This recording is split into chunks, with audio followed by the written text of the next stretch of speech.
So here we are, Okay. Ernie Daniels. Yeah. Thank you very much for coming on the WAC ATTACK podcast. We are excited to chat with you. I am today. glad to be here, and thank you for inviting me. You're welcome. All right. Shout out producer Scott. Yeah. Yeah. So tell us a little bit. How do you know Scott? Well, Scott and my son got to know each other quite well, when they were young men. One of the interesting things about Scott, he was a hard worker. We had a wedding in our backyard, and he hauled beer and wine all over the place. He picked up chairs, he moved tables, and it was just an unrelenting worker. And he's always been a real good friend with my son, Preston.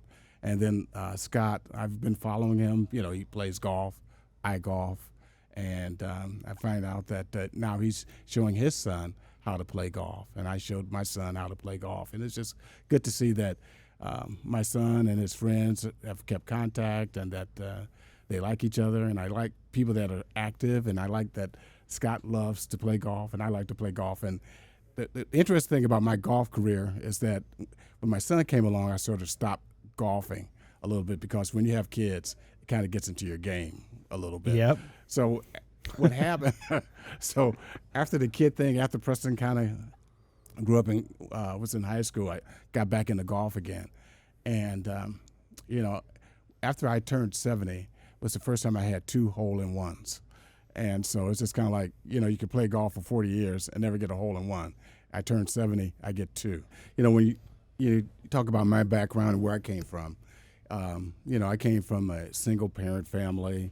My dad died when I was 11 years old.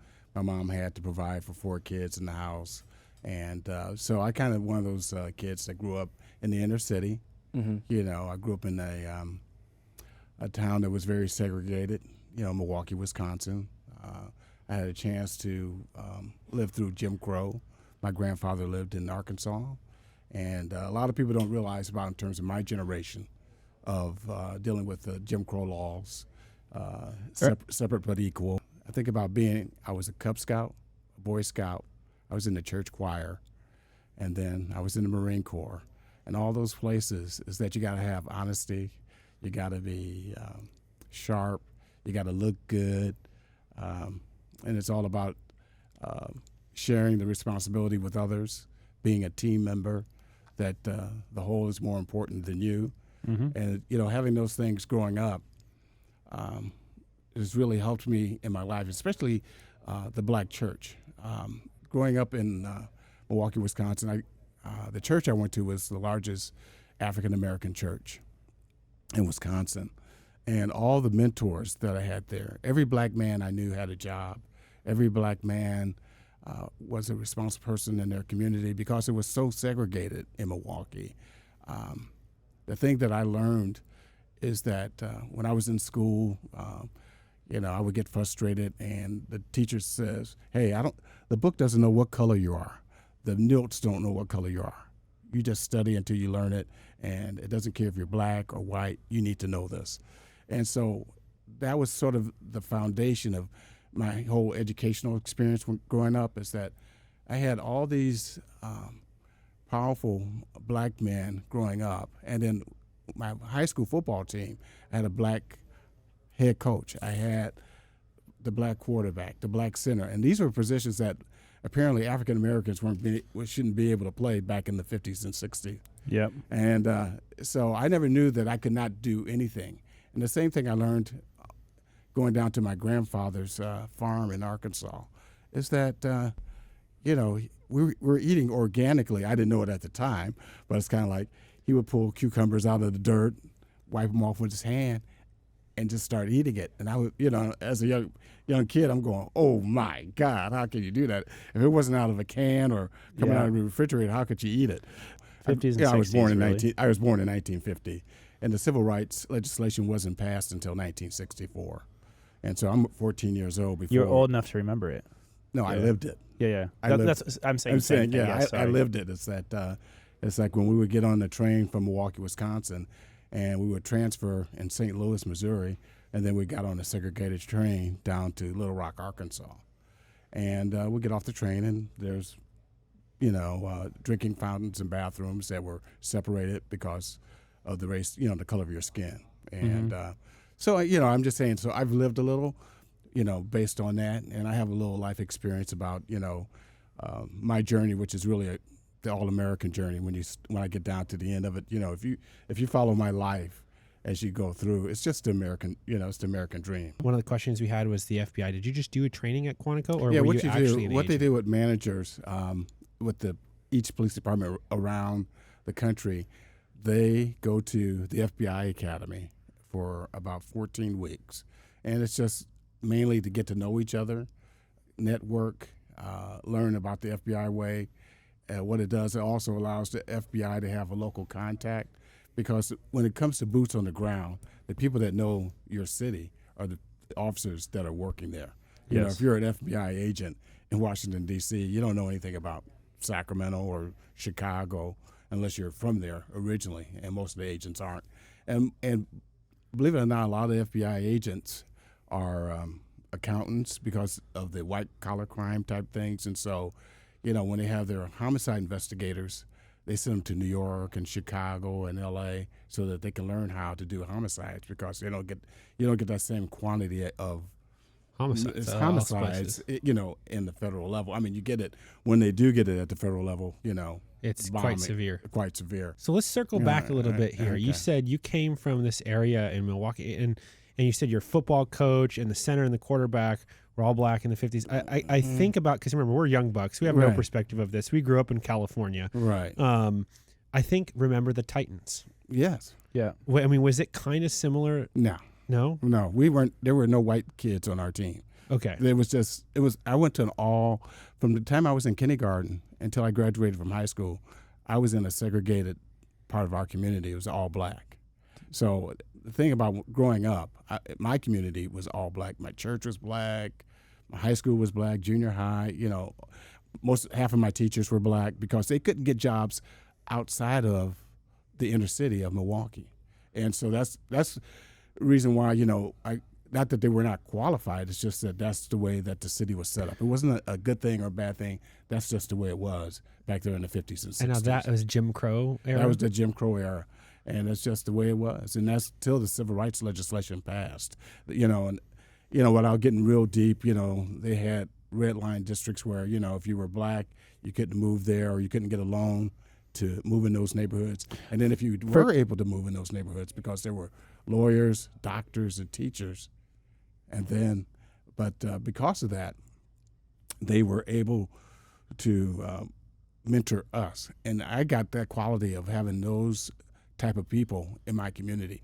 And kind of fast forward, it's not the same ghetto that we have today. My ghetto, even though it was segregated, there were highly educated people there. Everybody had a job.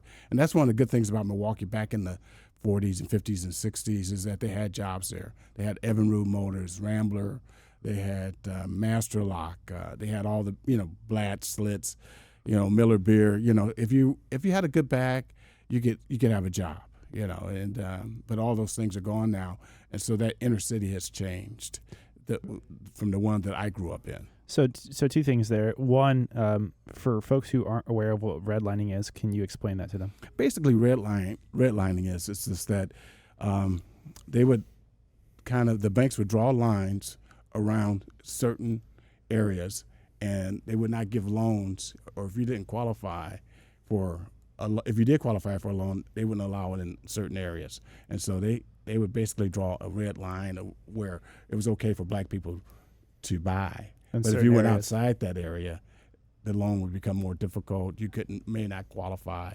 If you were just on the edge, you were just, as an example, like if you were making $5,000, it'd be like, doggone it, if you were making $5,500, you would qualify for this loan. But the same person could go in there, John Doe, who may be of a different color, could go in there and says, hey, who's not black, goes not in there with black. $5,000. We're going to squeak you in and see what happens, what the heck. And right, or they qualify them at 3,000. Right, or whatever the case may be. So those are some of the examples of some of the things that happened back when I was growing up. And I had one other question. You mentioned it wasn't like the ghettos today. I feel like what you described was maybe it just wasn't the nicest neighborhood, but everybody there was working towards a better life. Absolutely. It was, actually it was a great neighborhood. I that's what I'm saying is that I slept outside my neighborhood. I never had to worry about a drive-by. I never had to worry about gangs. Basically it was like growing up in a small town. Even though I was in a big city, it was a small town. I had a little geographical area there was the black grocery store, there was black cleaners, Mr. Grant, Mr. Johnson. And so it was just like, basically it was happy days on the north side. You saw happy days on the south side. My happy days was on the north side. So it sounds like you just had a genuine sense of community. Yeah. Big time. And I feel as if, we've only been on this earth for 32 years. Even in our lifetime growing up in California, we never had to witness or experience any of the things that you just mentioned. But I think one of the items that we've sort of found in this society of convenience that we have is it seems to come at the expense of community. I don't want to jump too far ahead, but you do give back a lot in the community. You're actually the president of Highlands Community Charter School. That's correct. How has some of that sort of in your youth, that community that you had, how has that influenced what you're doing at the charter school? Okay, well, let me tell you a little bit about Highlands Adult Community Charter School. We have adults that are 22 years of age or older. And when we started with our organization in 2014, we had 54 students and 7 employees. Today, we have about 17,000 students and over 600 employees. And we've gone from basically our executive director to mortgaging his house so they can make payroll to now we have a budget over almost $100 million. Holy shit. Wow. Yeah. And so what happened is that there's such a need with adults who don't have their high school diploma. One of the codes is that a lot of reasons a lot of people couldn't get hired, they would have their GED. But if you had your high school diploma, we would hire you. So what we do, we've created a vehicle for people to actually get their high school diplomas. And by getting their high school diploma, what we do, we get career pathways. So things that, carpentry, welding, all those things that you need to get a job, truck driver, and we do all this at no cost. What we've done is taken our ADA dollars and, spread them out. And then, so if an individual... Is that ADA like Americans with Disabilities? That's based on average daily attendance. So that's how we get funded. What we've found is that only 70% of the people graduate in California. That resource is needed out there to get people back on their feet. It's a hand up. We're not giving a handout. They have to earn their high school diploma and they have to pass all the curriculum things that are required. The other thing that we've done with Highlands Adult Community Charter School is that first generation of immigrants. You talked about your family, the first generation of Portuguese coming into this country. Well, what we've done is that first generation of Ukrainians, Lithuanians, Hispanic, Spanish-speaking people, people from the Far East, and we have a big Afghan community here that speaks Farsi, and we speak probably about 60 languages at our school. But what we've done is that we've brought those people in too, because we don't recognize their diplomas. They could have been an engineer back there, but we don't recognize their school system. So they have to start over again. And by doing that, we're able to give them, again, a leg up so that they can get an opportunity. We give them pathways to citizenship. We give them pathways so that they can take some of the state exams. And we get pathways so that they can start their own businesses. And that's what we do. That's what the charter way, that's what our Highlands way is, what we try to do for our students. Is to fast track them to the outcomes they want to get to? It's not really a fast track. It's just a track. A track. Can I interrupt real quick? Before you explain that acronym, you were speaking about how you guys get funded through attendance. Right. And so I just wanted to make sure that we, if there's any further things you wanted to discuss on that. No, that's just really just, every school gets average attendance is how all public schools get funded. And basically what that means is that you get paid X amount of dollars every time a student attends school. And that's how they fund the schools in the state of California. So the question that I would have on that topic would be, okay, so those are immigrants, people who are, we'll call them English second language type people. Learners, right. What about folks? American dreamers? Yeah, American dreamers. I love Right. that. What about folks who are in the community, but the public school system has sort of failed them? Or their family failed them. Right, yeah. Or the family. failed Well, them. what we do is, like, if you don't have your high school diploma and you're 22 years of age or older, we got you. You know, we get you in there. And one of the things, we take away the excuses. We have all the wraparound services. What we do is that if you need child care, if your kid's out of the diapers, we have a child care facility on campus. If you need transportation, we have a partnership with our regional transit system. We can get you a free bus pass. You know, and the other thing, that we have a great partnership with T-Mobile. And what T-Mobile has done, because they believe in what we're doing, is that all our students get Galaxy smartphones, because we have a new way of kind of learning. You know, the way that we learned, we used a chalkboard and we, you know, erasers and all this other stuff. But we're learning much differently now. We live on those machines. Yeah, yeah. And, I got my show notes right here on my phone. There you go, and yeah. and it's all about it. It's like, for example, you know, when the student comes into the classroom, GR code, they check in, bam. So there's attendance, and then boom, they hit the GR code. It has the lesson plan. So then they know what their curriculum is going to be for that day. And so what we're doing is using the new technology, along with T-Mobile as our sponsor, to develop language skills. We're developing a thing called the brain. And basically what we'll do is teach you in your language, but eventually get you around to where you're speaking English in that language. So it's like gamification. So every time, this is a glass, but we would say it in their language, and then we would say it in English. And then when they said it in English correctly, they would get a coin. And so it's like an arcade game. So as they develop their proficiency, guess what? Ding-a-ling, you know, Yeah. and they get, and what happens too is that their kids at home that are speaking English, now they're able to help their kids. And what we found out at Highlands is that as their parents get more proficient in English and they become more proficient and more confident, that gives them the ability to go talk to their school administrators. When they have parent-teacher night, they're able to articulate what's going on in their home. Mm-hmm. And it's really just sort of and what we found that the people that go to our school make sure that their kids go to school so that they don't go down that rabbit hole. And so that's really sort of the cool thing about Highlands. It's just one of those things is that I used to tell people I used to have you in my back seat, you know, some of the parolees. You know, we really focus on trying to reintegrate to people that have been incarcerated to get them jobs, you know, so that we can eliminate recidivism. So we skipped a couple of steps here. Ernie, you were also a police officer. For how long? No, not just a police officer, a captain at the Sacramento Police Department. Oh, yeah. And direct hey, report to the chief. Yeah. I just got to say this right now. Ernie for president. That's all I got to say. Okay. Well, Ernie is already the president of Highlands Charter School. Right. So I did have a a quick question. You had mentioned if other people come from different nations here and they immigrate to the United States, whether legally or illegally, if they already have a pretty educated background, like let's say you get an engineer from Afghanistan. Right. Do you have a fast track for them to get through your program? Absolutely. Like there's an opt-out. Math is math. Yeah. Science is science. You know? California doesn't think math is math right now.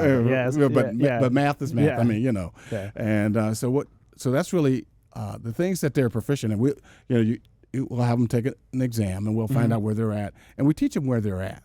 You know, and we can teach them in their language. We have other people. We have educators in the classroom. So if you speak Spanish or any other language, we have somebody there that can help interpret while you're there, also along with your smartphone from T-Mobile. So I would imagine you also have some people come here who used to be teachers in other places. Exactly. And then maybe you get to give them a job opportunity. Well, believe it or not, I would say probably about 30% of our staff are former students. God, and what amazing. that does, it creates diversity in our workforce. Our workforce is just unbelievably diverse. It looks like California, for lack of a better word. You know, California is a beautiful state. We have everybody here, you know, and it's just, that's the beauty of this particular area, especially the Sacramento area, is sort of unique because I've lived in a few other places other than Sacramento and California and Wisconsin, Arkansas, I can go on and on, Illinois. The thing, I'm gonna go right back. I will go back to as a law enforcement. I was talking about the front seat, the back seat. I was a captain in the Sacramento Police Department, 27 years. And while I was there, I worked a number of different jobs. Everybody, when you first start off in law enforcement, everybody works graveyard on patrol. Yes. But then after I was able to get out of there, I went into the SWAT team. I worked on the SWAT team for several years. And then I worked undercover for several years. And then I became a detective in burglary and robbery. And then I eventually, went back to the streets as a sergeant, and then did a really unique thing called community-oriented policing. And that's where basically we find out, we go to your neighborhood, and it's like, what do you want done? And how you want to do it, instead of dictating to the people. Interesting. So what we would do a whiteboard, and okay, Alan, all right, what are your top 5 things? And what are your top 5 things that you want to talk about or what you want done? Okay, I want that crack house closed. I want you to get the gardener out here to cut their grass. And you find out that 4 out of the 5 things may not be related to law enforcement at all. They just want the house closed up. And what we were able to do is do those things. And then I would do with community-oriented policing, I would bring other resources. So I would get the individuals with code enforcement or a fire marshal to close down a crack house and wouldn't have to arrest anybody.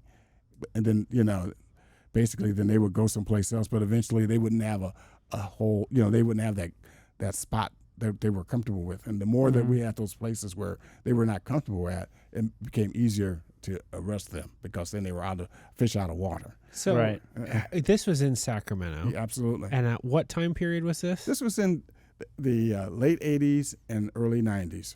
So how has policing changed? Because I feel like, given everything that's happened the last 4 or 5 years, I feel like this is sort of what has been sort of asked of the police departments. And so if we were already doing this, is it a perception problem, or is it? It was a perception. It's even a perception problem with people, with other officers. Some officers hated to do that, to go out into the community and basically so it was a growth. Some officers just want to get their call, respond, handle that call, and move on, instead of sitting there and try to solve the problem. Let's take a look at this, and what is the problem in this community? More of like an actual I'm here to police. Like I'm here to enforce the law. I'm not here. That's a public servant, right? Yeah. His is more of a public servant. Yeah, piece. Yeah. And that's where community-oriented policing is. And community-oriented policing is a little bit more expensive because, you're going to take time, instead of me running around to a call, I'm sitting at a community meeting of people, what's going on, and you tell me. But then in the short term, it's almost like with finances. Sometimes, you may get slow growth, but it'll be steady growth and it will be positive growth. And that's how community-oriented policing works. It's eventually you get to the core of what's going on in that community, you fix it. And to give you an example, just a real quick example, we had a place called Pebble Beach. And basically, there's just guys dealing rock left and right. And eventually we were able to close the houses down where they were hanging out at. We were able to close in on them. Eventually they left that park. The kids were able to go back to the park. The people were able to go reestablish themselves back in that community, back in that park. And that's where we, it's like, okay, things are normal again. And then we just kept moving it out. And eventually, and you talk about Oak Park, which was part of that. Can you explain Oak Park to people who are not from Sacramento? That's right. People who are not from Sacramento. Oak And Park Pebble is Beach. everybody, and Pebble Beach, everybody has it. It's Compton down in L.A., it's Harlem in New York, it's the north side in Milwaukee, south side in Chicago. You could go on and on the southeast side in Washington. Hey, and really quick, can we just have you speak right into the mic? Into the mic, oh, yeah. Oh, you sound way better. Okay. Great night, Ernie. Yo, we do that Barry White thing. Yeah, okay. All right. Okay. So I'm sorry about that. Yeah, but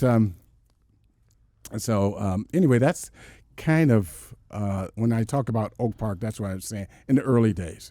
Now Oak Park, And that's one of the things that we were really happy about when we were doing our community-oriented policing, is that eventually they started able to deliver pizza there. And that was one of our standards. It's like the pizza man could go to Oak Park and deliver pizza. It's an unspoken law. It's like, how is the neighborhood good? Can we deliver pizza at any hour of the day? Do you have to be looking over your shoulder? Will they deliver pizza? Yeah, and that's like all of a sudden that was one of our goals. It's like the pizza man now has arrived. Yes, and so that's one of the examples of how community-oriented policing works, is that you get it where things are just normal again. So because community-oriented policing is police responsibilities plus community-oriented policing, you mentioned this was happening in the 80s and the 90s. Has it fizzled out since then? Are they still doing it, but just not as much? Each agent, the sheriff's department and the police department, they're doing it, but not at the level that we were doing it back then. But there was really a really big need back then too. We had the rock cocaine epidemic that hit the inner cities, and it had just gone. That was mid to late 80s? It was mid to late 80s. Okay. And rock cocaine was very addictive. It was a very addictive drug. You know, people would take one puff and they would become hooked. I mean, that's how powerful it was. And it just really destroyed a whole generation in the African American community, because my partner and I, you know, while we were working narcotics and things like that, there was a whole generation of young black men that went to jail for, 4 or 5 ounces of cocaine. And because wasn't the crack cocaine prosecuted differently than cocaine? Yeah. Oh, yeah. Absolutely. Which is and crazy. they're the same thing, because one just has baking soda in it. Well, one had baking soda, but you smoked it. It was you vaped it and but smoked it. you got to think about it. Like, let's just take Wolf of Wall Street for example, the movie, right? Mm-hmm. You got a bunch of white collar people taking Quaaludes and shoving coke up their nose. Right. It's like, what was the difference? Well, it's always anybody that's been around. There's always been a dual system of justice. And you can, when I was growing up, obviously. I want to clarify here. I think we should put some bounds around the decades. We're talking to the 80s and 90s. 80s right? and 90s, yeah. I'm Okay. just kind of, well, first of all, actually 50s, 60s, 70s, 80s, 90s. We have a great history in I'm just saying. When did you become a cop? 1976. Okay, so 76 to 2001? 2003? Okay, Yeah. good. Yeah. And so basically we've had a dual system of justice. Okay. It's that if you didn't have money, you're going to go to jail. And one of those classic examples of that is that you had O.J. Simpson, who was a multimillionaire, and he got off, and everybody was just upset about it. But it's because he had money. And if you're rich, you don't go to jail. No. If you're poor, you go to jail. And you can't get out. You can't get out. And you can't, and if you're addicted, you can't go to the Betty Ford Center. You go to the county jail. Yeah. And that's how, when I say it's dual system of justice, it's basically if you don't have money, you have a different way of looking at law enforcement. Do the police departments, is a part of their funding coming from the bail that gets paid? No. That's a whole different. I didn't know, because we talked about O.J. Simpson, and he was able to pay his bail to get out of jail and have a defense. So that it was just an honest question. Yeah, no, I'm just saying no. It's just that if you got money and you can bail, you don't. Yeah, it's like if you don't have any money, you can't bail out. And can I ask a couple questions here just to clarify? Because I agree with you on the topics of it's an economic status type of system. Exactly.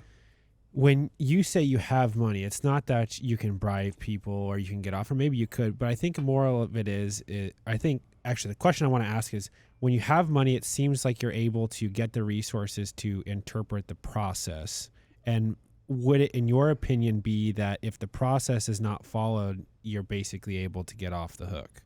Well, first of all, when you have attorneys and you have a lawyer working for you, that's the best. And the only way you can do that is have money. Yep. And they can look at every loophole, everything that make sure that the officer is following every policy and procedure, because there's a book that in law enforcement that you have to follow. And if there's a blip while you're making that arrest or anything, if the evidence is not properly booked or not time stamped correctly, then that's something. There's another thing that put a shadow of doubt in terms of where that person is at. So that's really so having money and having the ability to have attorneys is big plus for anybody. And public defenders, you'd say, are overworked. Yeah, they're very and honest and fairness to the public defenders, outstanding attorneys. But they don't have the time or the resources as a private attorney would have in that same circumstances if you had money. Mm-hmm. They give you the best that they can give you at that time. But when you have 50 cases and you're just kind of trying to keep everything moving, if you get a plea, you kind of like, let's plea bargain this, work it in the hallways, and they work it out with the DAs. You actually mentioned plea. One of the things that has become a little bit more apparent now in the last couple of years, just what I think with like the rise of social media, and then you see the rise of like docu-series where they're taking time to, instead of like making fictional things, it's nonfiction where they're diving into deeper topics. One of the things that I had seen was the use of like there's maximum penalties that they would give you to like force you to take a deal. And instead of going to court to testify, it was either if you go to court and testify, we're going to hit you with the maximum. Right. Or take this deal and you get 10 years. That's right. Did you see a lot of that in your time? Absolutely. That's how the system works. To get the system to move, plea bargaining is part of the process. Why do you think that's the way it is currently? Because it's just efficient. If you took every court case to the end, Mm-hmm. We don't have the capacity to do that or the time Mm-hmm. to give everybody the justice that they would need or to make for the system to work. The system is not made for the volume that comes into it. It just has to plea bargain those things out. And the plea bargain is really just probably the best way that there's some justice served, instead of getting okay, he doesn't get life, but he gets 10 years. That's better than nothing. If you're a DA, you count that as a win. So it's really about understanding the system and what some of the challenges are. Let's rewind this back. You were a captain at the Sacramento Police Department. You did the community policing to start off with. You seem like you really enjoy being able to not only protect but also serve in establishing and building that community. How did that part of your DNA sort of incorporate itself into when you were a captain at the police department? And what ultimately made you shift gears and go do something else? Well, it's just, I think that was all, when I think about my my career in law enforcement, I think that it was always there. I originally, when I said I was a Cub Scout, Boy Scout, church choir, that whole thing in the Marine Corps is always about teamwork and what was the best thing to do for your community as a whole.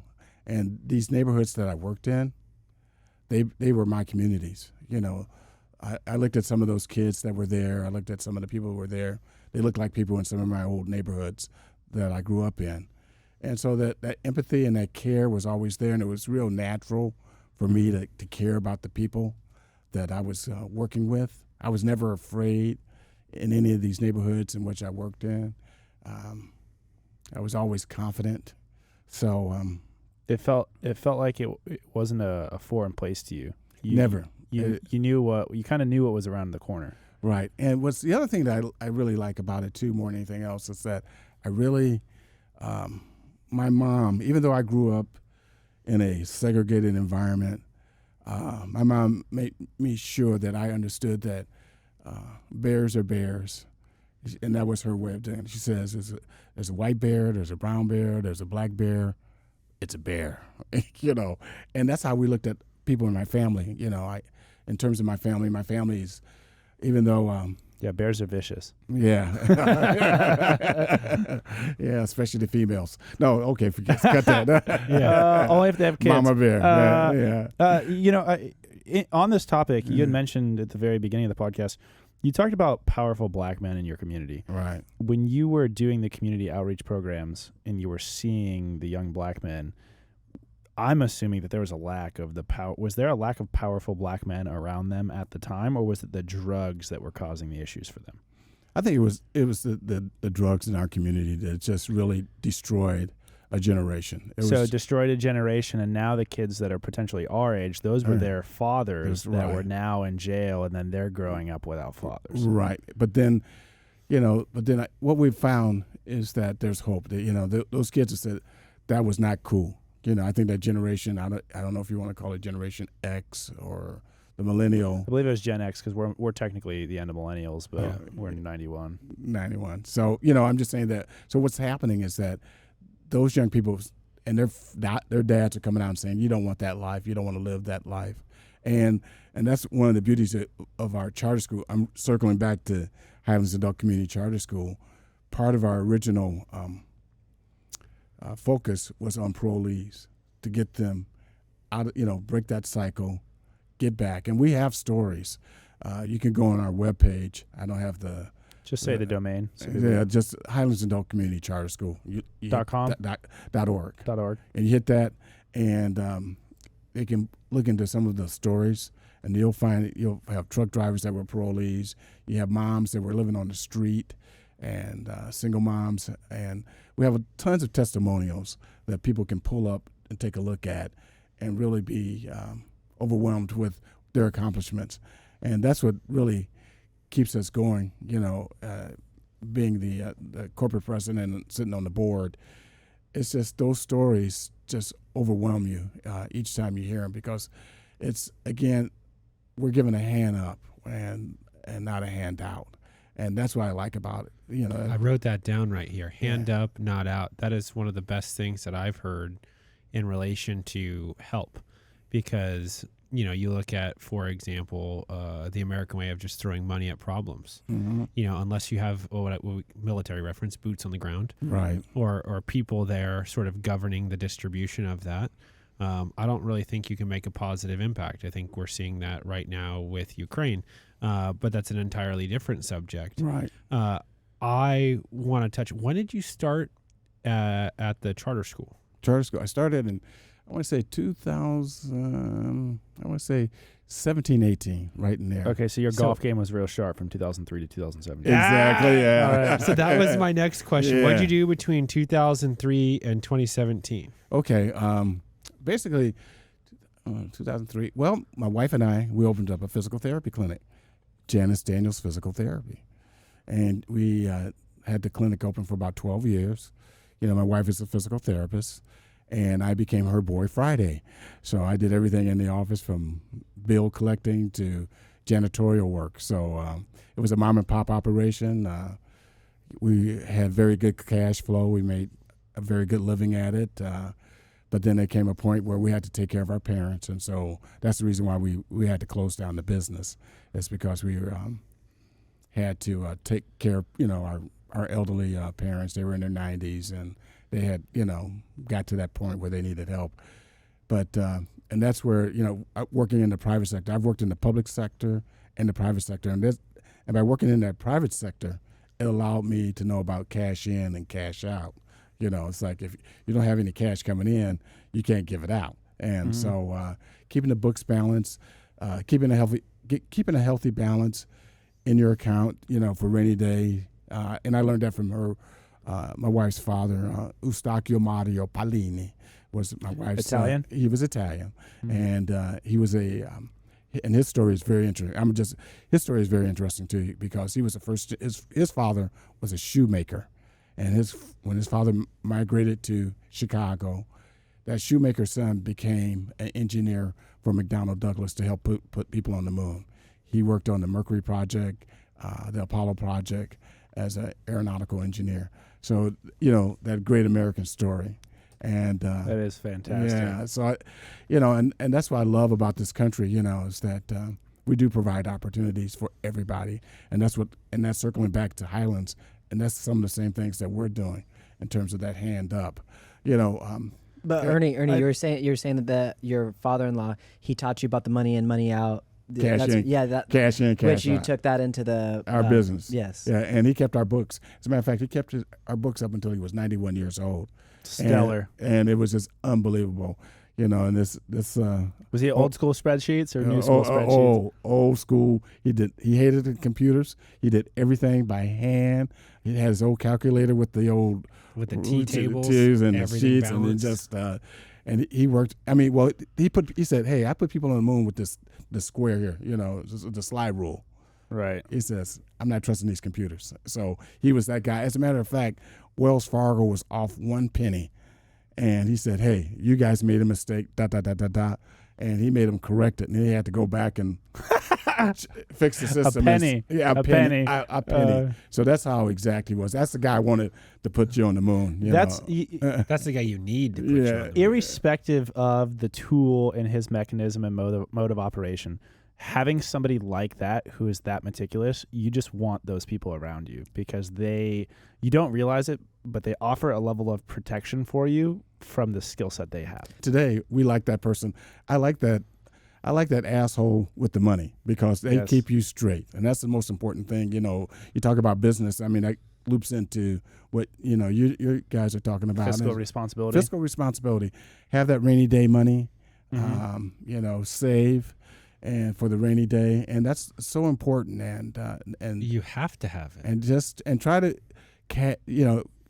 sometimes you have to borrow money to get ahead, and that's okay, but don't make that a habit, because everybody needs help. It's a tool.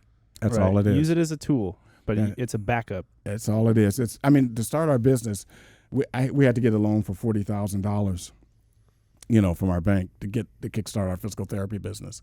But then that $40,000 turns into, X dollars down the road, and within 6 months we were able to pay that loan off, and the business took off, and we were able to do quite well, and that's just awesome. Don't put a penny out of place. Exactly, and that's where a hand up is all about. We talk about a hand up, it's like we have an alumni association associated with our students. So when they graduate, that if they want to start a business, we have called the Doc Smith Foundation.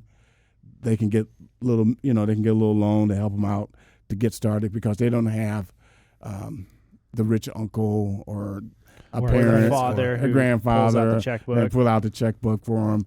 And so that's what we're trying to do is just kind of like be that uncle or that grandfather. They get, I just need to get me over the hump, and I'll pay you back. And we make it really, if we make it a grant, but if we give them a loan, we'll make it's at 0%. Just pay it back. Right. But the thing that I'm listening to you say all this, and I just can't help myself but thinking, why do we not hear about this type of stuff more? Because the news cycles, they seem to be so negative, and this is so positive. And by the way, this is in Del Paso Heights. This is in the single worst part of town. I think to myself, hand up, not out. Right. You're helping these people get an equivalent form of a GED or a GED. No, there's a high school diploma. Yeah, a high school diploma, which is better than a GED. Yes. Right.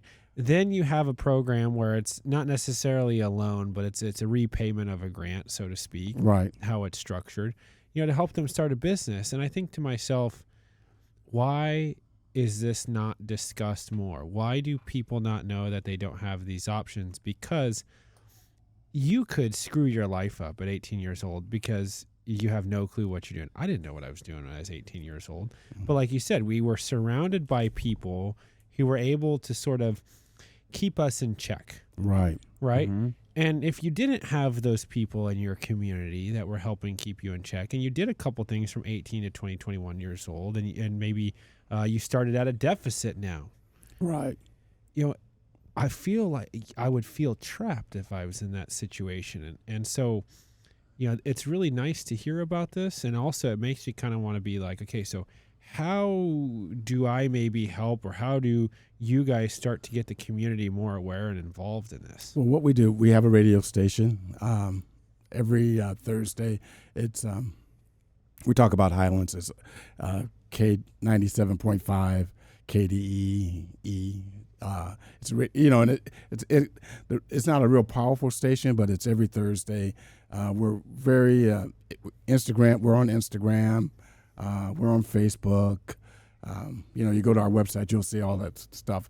It's just basically we're just busy taking care of people, and we're not really worried about the publicity or anything like that. And as a matter of fact, our student growth is just other students telling other students It's all organic. It's all it is. It's just word of mouth. Reversing your mortgage to $100 million. Right. Yeah. And what happens, what we're doing too is that we've branched out from Sacramento. We're now in Southern California. We're in the East Bay and up in Yolo County. Still called Highlands? And still called Highlands Adult Community Charter School. The way you become a charter school is that you have to have a sponsor. And Twin Rivers is our sponsor. Twin Rivers is a unified School school District. Yep. Yeah, anytime there's a charter school, you have to have a sponsor. And Twin Rivers is our sponsor. Our mother is a teacher in that district. Okay, I'm actually really glad you brought that up. So I wanted you to explain the difference between a charter and a public school. So for people who don't know how the ADA funding works, the average daily attendance, I wanted you to kind of dive into how charter and public schools are treated the same, but charter schools operate differently than a public school does. Well, the thing about a charter school, the best way to describe it is kind of like being in private business, is that, if you have certain performance goals that have to be met. And if those performance goals are not met, they don't have to charter that school again. Mm-hmm. And so it's based on performance. So the teachers are 1-year renewable contracts. They're not tenured, most of the charter schools. And so the teachers are based on their performance of their students. And so the focus changes a little bit. The classroom's a little bit smaller.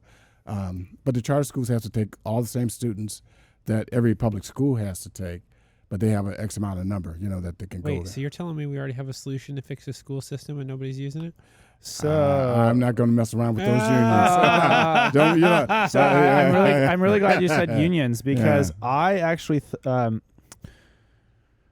my neighbor's son, his wife, she runs the finances for one of the school districts here, and I sat down and talked with her for 3 hours about how public and charter schools work from a financial perspective, and how charter schools have to have sponsors. Mm-hmm. And the way they operate is you guys are actually more scrutinized than the public schools are. The public schools are scrutinized, but they'll still continue to get funded.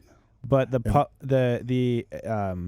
she was telling me that the administration, they also get some money from managing and helping the charter schools on an annual basis. Right. Yeah, they get. Yeah. So there's financial incentive for them to take on a couple. But I believe, was it 2019, they closed the loophole for charter schools. They're not allowing any more charters to be established. Is that correct? No, I think that it's much more. It's a little bit more difficult. It used to be a little easier, but I think you can still open up a charter school. It's just that there's another layer. It's another process that you have to go through. And she was telling me, well, she didn't actually tell me this. She said that the accepted opinion generically was that if there was too many charter schools, that the teachers unions didn't want the charter schools because they're going to pull the seats from the public schools. And if the schools are all funded on average daily attendance, and all the charter schools are pulling the seats because the charter schools are performance-based, and they're a lot more curriculum-centric as opposed to top-down legislation centric, the charter schools are actually more desirable by folks who are having their kids go to public school. Yeah. Well, it's accountable. It's like, how come my kid is not where they should be in terms of their reading and that thing? And then the teacher's like, I'm going to make sure it happens where, and I think all teachers care. Let me clarify that, right? Because we have teachers that came from public school to our charter school. All teachers out there they work their butts off. Okay. So I want to get that off the table. We agree with you. Our mom's a teacher. Yeah. I think one of the best things that we could do for the teaching profession without increasing our financial basis is to steal my idea. Make teaching be a tax-free profession. That's perfect. That's I think my so. idea, and I feel like it would give everybody a huge pay bump. It wouldn't change anything, and it's not like they're contributing largely to the income basis of the state and of the federal government. Yeah, ADA, Alan's damn awesome. Yeah, there we go. There you go. All right, Alan. That has been always my thought process. I would disagree with you in saying that. I try to steer away from the words like all or every, because there are definitely some teachers that my mother has told me about, and I would say that maybe they're in the wrong profession, because I would say the consensus is it's very wholesome, it's very selfless, right? It is incentivized by that sense of community and developing people. And I would say there are definitely some folks who don't have those traits or those interests that go through. But let me just add, that would happen in any profession. I agree. I don't care if you're a lawyer, there's cops, doctors, they all fit in that same category. I agree. But I would say as a majority, I would fall in that. Yeah. Not that I wanted to correct you, but I just wanted to say that. I think a little bit differently on that topic. And that's the beauty of this. Yeah. I respect your opinion. Yeah. That's a good thing. Yeah. Hey, Ernie, I want to run something by you really quick. It's kind of related to the topic. So I've always kind of just loosely said the 3% rule, and it's not a statistic, it's just an idea. Okay. And that if you assume that 3% of the population is bad, then 3% of any profession or any industry is bad. Would you kind of generally agree with that? Well, you're putting a number on it. I would just say that same thing. There's some good people and there's some bad people in any profession. And I'm just saying there was good cops and there were some cops that probably shouldn't have been in law enforcement. Shouldn't have been law enforcement. I wholeheartedly agree. Do you think that there's like 1 out of 10, 1 out of 20, 1 out of 30, just based on your experience? This is just a pure opinion. Okay. Yeah. Yeah. Pure opinion I would say it's probably in law enforcement is, probably 1/10 of 1% of the officers, because in internal affairs, it's usually frequent. We call them frequent flyers. 1/10 of 1%, so 0.1. Frequent flyers are 0.1. And the reason why I say that is because you can get one bad officer, and he can be responsible for like 100 bad complaints. And you say you have 100 complaints in law enforcement, but that one officer is the one that's generating 10 of them. Maybe 50 of them. Yeah. And so, percentages wise, I think that percentage wise. So that number it'll flow based on the experience of that officer. It's going to based on their encounter at that time. It based on if they had a bad day with their wife and kids, and you happen to be the first person they came in contact with, and then you had a bad day with your wife and kids, and you guys meet together. Sometimes it's just not, things don't happen that, it's not a good day for anybody. So I could agree with that. Yeah. You said frequent flyer. Can you explain that? Oh, frequent flyers, that when we worked internal affairs, there's officers that were always on traffic stops that people were complaining that person was rude or not nice and didn't have to give the ticket, or it's a person that frequently came into IA. They would go to a call and they would be use some inappropriate language, with the people that they were in contact with, that type of thing. So, and those officers were identified. We developed a system to identify those officers, and first we tried to correct it. Get with a psychologist, get some counseling, and then it became okay. Then we would start the letter process, and then eventually termination. But you have to put paper on people before you could terminate anybody, unless they do something that's really a crime. Go ahead, Alan. Okay. So you have those frequent flyers. You have these people who are causing these issues and everything else. Fast forward to what we saw during COVID, right? Have you had still any connection into the police departments from 2003 to 2020, and an understanding of have things changed that drastically, or is it a perception problem of what the public thinks the police are doing? Because what I just heard you say was, hey, we had a system that we were developing in place, and we were able to spot bad apples and get rid of them. And for everything that you said, like pre-2003, seems like there was a lot of conscious thought given to improvement. So has things at the police departments, and if you're aware, I don't know, has it evolved drastically, or do we just have a public perception problem? Or like you said earlier, and I'm not trying to ask 5 questions in one, but I feel like this could go any different way, is it just like this perfect environment of chaos? Like you said, somebody had a bad day, another person had a bad day, they came together, now they got a worse day. Right.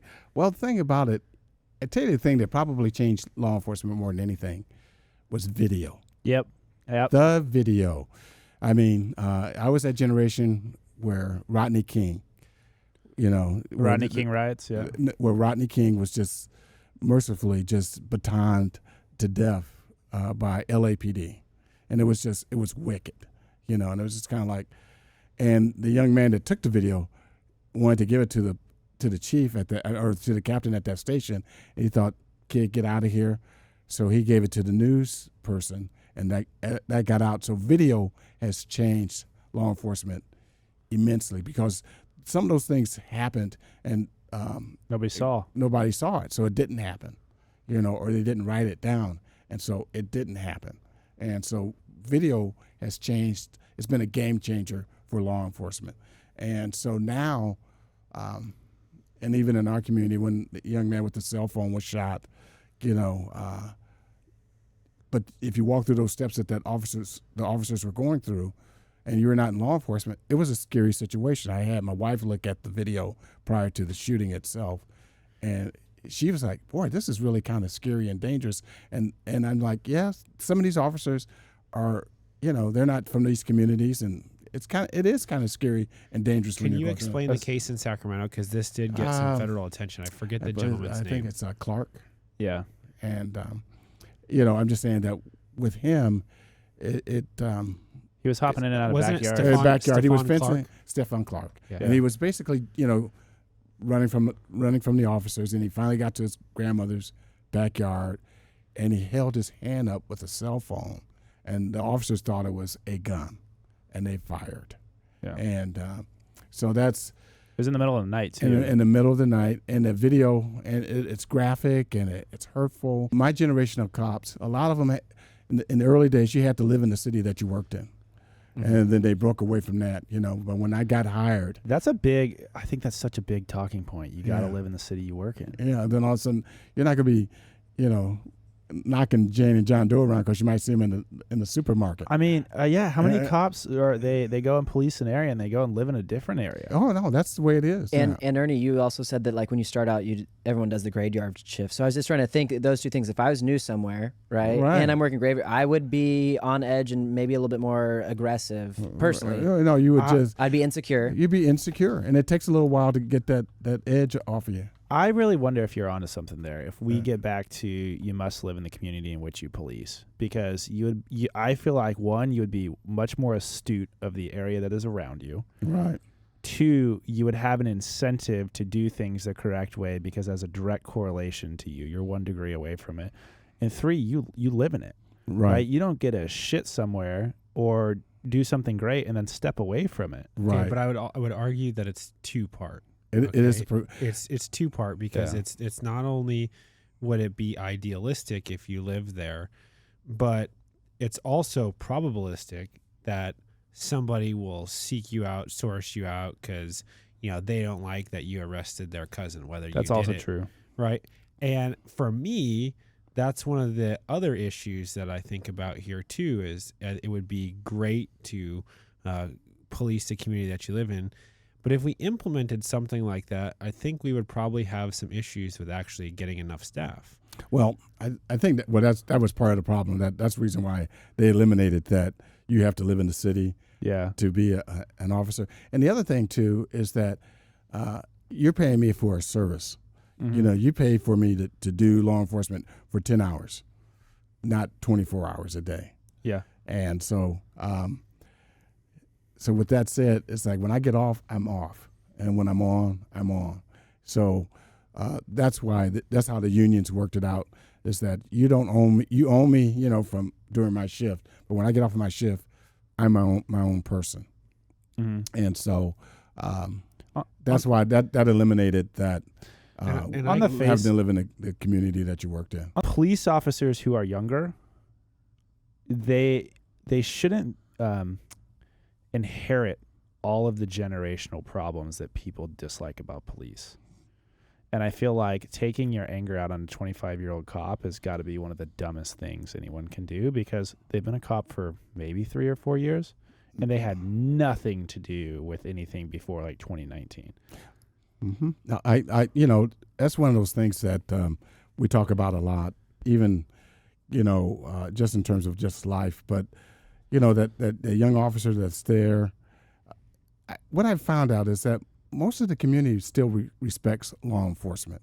I think most folks really enjoy when they dial 911, having officers show up and show that respect. I think there's a minority of people that make a lot of noise about law enforcement. But generally speaking, I think that a lot of people still not love law enforcement, but they like having law enforcement. They respect them. They respect it. They respect the people that serve in the military. It's just that the way that things are visualized, you never see the officer. They handle millions of calls every day. No complaint, nothing, But you see that one, but then you'll see that one call like yesterday, where they stopped this truck driver. The man is giving up. His hands are up, and they sick the dog on him. And then you see that with the video. And then even the officers are there, do not send the dog. And the canine handler still sent the dog. And the victim on this happened again to be an African American. And it's kind of like, oh my God. Here we go again. Here we go again. And so those kind of folks that don't have that kind of control shouldn't be in law enforcement. That brings up a really good point. Yeah. I've heard this before, that police officers see the worst of society every day, usually all day. And it has this certain amount of situational awareness and intuition that you would need to handle that consistently over time. Right. What you had mentioned earlier about the guy who had the canine and he let it off even though he was told to not let the dog out. I have heard some thought processes that police officers, it would be best to consider potentially sourcing some of them from places where they have had to have a notable amount of situational experience in the past, where they have an ability to hold themselves well in a very tense situation. What would be your thoughts on that topic in relation to what it means to be, a consistent officer? Well, I think for my generation, there were a lot of Vietnam era vets on the police department when I started, and they were combat vets, and so they have seen already the worst of the worst that you could see as a human being, and so with that, they brought a certain amount of stability to the department. They brought a certain amount of calmness. I mean, my training officer was a Vietnam era vet, and we would get in the car and he's like, "Damn it, Ernie, our job is to get there." I'm in a brand new car. I can go 500 miles an hour and nobody can stop me. And he's like, "Slow the F down. Our job is to get there." Oh, okay. And you had those kind of training officers. You didn't have a baby training a baby. I had some old with gray hair and salty and just kind of like, just slow up and then just ask these questions. Don't get stupid. It's not personal. If they don't like you, that's okay. Get over it. That kind of thing. There's a process. Follow it, move on. It protects you. And I think that if you have some of the old salty guys, and you had to work 3 shifts. When I started, you would work one shift with an old salty guy, and then you would work with your next shift would be with a guy that maybe been on 4 or 5 years, still got a little pop in their game, and then your last shift you get to work maybe with one of your peers.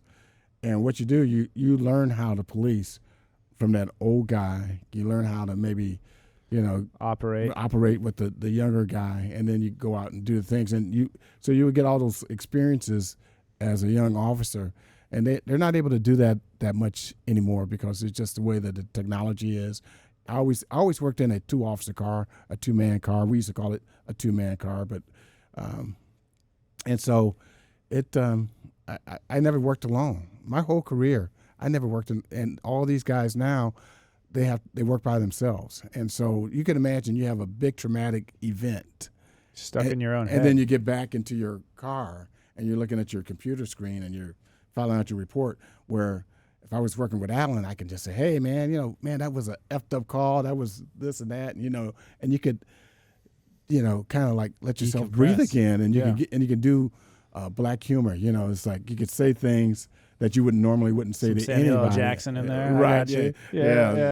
I think police departments, if you re-implement, I don't know if they're all single cars now or what, mandatory 2-person cars. We can't afford it. See, that was the next question I had. Yeah, Why it's are we like not the reason doing why that? we're not doing that. Back to the financial piece. It's all about it's all about the dollars. It's like what what do we want to pay for? So that's part of it, Go ahead, Okay, Alan. so when you say, what do we want to pay for? Is it because we have removed funding for the police? Is it because that new responsibilities have been added on to their plates? What sort of happened between 2003 and now? Well, I think part of it is that the technology has taken over. Technology is expensive.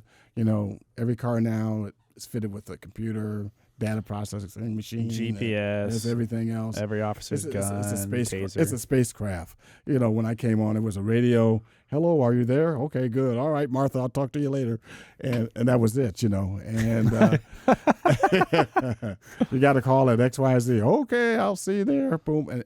But now everything is up. Boom, GPS. You already got the person's profile picture and everything else, and Instagram and anything else that they may be on before you get to the call. And then training the officers. We used to train for 13 weeks. I think they do 6 months now.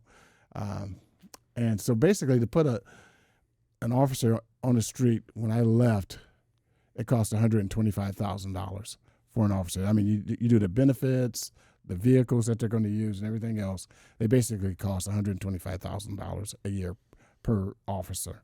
Yeah, and that's the bare minimum. And then there's pay raises and all the other things that go along with being an officer. So it's expensive.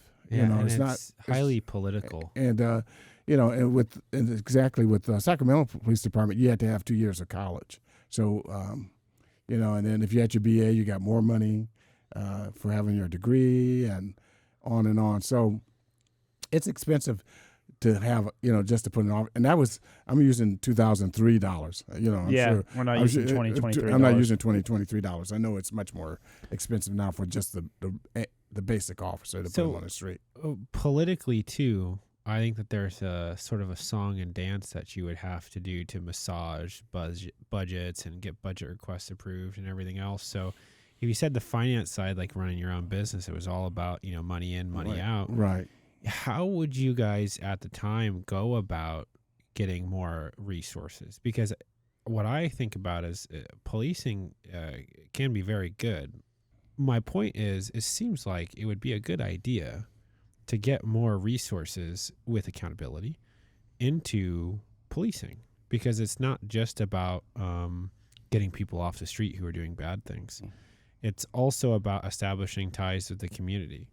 And I feel like, at least from my perspective, I would want to know, how did you guys go about trying to request more budget? Well, the budget process is that X amount of dollars. The city's charter is public safety. So there's already, constitutionally, there's X amount of dollars that have to go to the fire and the police department. So when we get our little piece of the pie, that's what the citizens want. When they dial 911, they want the fire department to respond, the ambulance to respond, and they want the police to respond. And that's 24/7, 7 days, 7 days a week, 24 hours a day. And so there's some things that just taken out of the city has. They're trying to cut the police officers' budget sometime, because some people want to be proactive and do some preventative stuff. But what happens is that when they do that, it shouldn't come out of the police dollars. It should come out of some other fund. And that's just usually. But usually when it comes to law enforcement, there's enough money for them to do their job. It's just not getting enough officers. Right now, Sac PD needs about 100 officers. They're 100 officers short. They don't pay them enough. I know that specifically from Sac PD officers. Yeah, they want more money. And because what's happening, they end up going to Roseville PD or Elk Grove PD. Hold on, Alan. Yeah. Sac PD they have, I don't know what it is currently, but a couple years back when I was talking to people who work there, they were the lowest paid in the area. Right. You go anywhere else, you make more money. It used to be the highest. And in Sac PD, you have some of the roughest neighborhoods. Yeah, it used to be the highest paid. Yeah. And but that's the city's decision. But a lot of officers are coming back though, because they get bored out of their tiers working in Roseville and Elk Grove, because it's I got to move homeless Joe off the street again. Oh my God, And so those are the things that, if you're a young officer You know, you want to be out there. You want to do things. So as rough as Sacramento is right now, why would they want to pay their officers less? Because my wife used to work in downtown Sac, and over 2020 and 2021, a lot of the things that happened down there during COVID and a lot of the leadership decisions pretty much made it to where we went and sourced a different job for her, so she didn't have to be in downtown because the leadership there, I feel like, is incredibly poor. Yeah.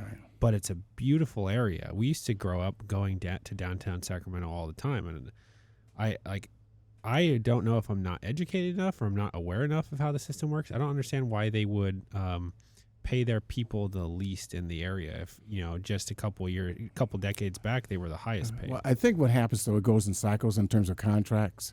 It could be a contract thing. Is that Elk Grove might be making more money right now, but then another contract year it'll overlap, and then Sac PD can overcome Elk Grove or Roseville PD. So it depends on where you're at with the contract also. It's always a game of catch-up. It is. Is it a union thing? It's a moving target. It moves back and forth. So I'm just saying that Roseville PD, for example, could be the highest paid this year, and their contract expires in 2024.